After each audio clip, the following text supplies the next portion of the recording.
Now, the last piece that we're going to look at today is using what we've learned now to find missing parts. So instead of solving for the operation of the matrix, we have variables within the matrix, and we need to figure out what they are.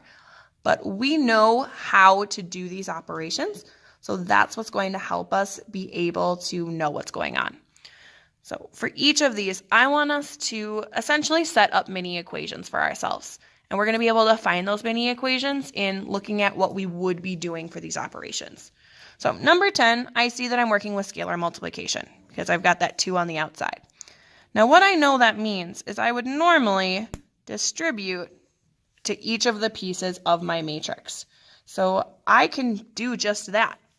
We would have 2 times the first term, negative 3 plus x, and then we would have 2 times the second term, 4y plus 8.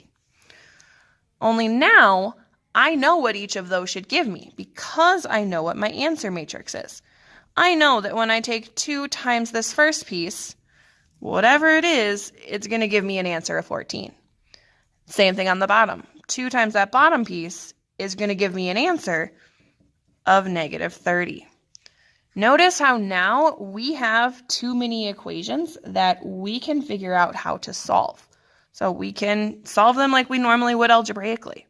Well, for this one, I'd have to distribute. So we've got negative 6 plus 2x giving me 14. And then we can go through the solving process. Adding 6 and division is going to tell me that x is going to equal 10. There's one of my answers. I could do the same thing over here. Distribute. 8y plus 16 is going to give me negative 30. And I can keep solving from there. Some subtraction and division will tell me that y, when I plug that into my calculator, I can find we're going to get negative 5.75. And that's going to be our second answer. All of our answers to this section are going to be x equals or y equals answers because we're solving for the variable. We're not looking for a matrix. We have them all. All we're doing is setting up these mini equations for ourselves. So ask yourself, what would you normally do in the problem? What would you be putting together? And use this answer matrix to give you something to make your equation equal to. Now you have 2 more examples that I want you to try. Check your answers on Schoology. And then once you have done that, you're finished with everything we're going to look at today.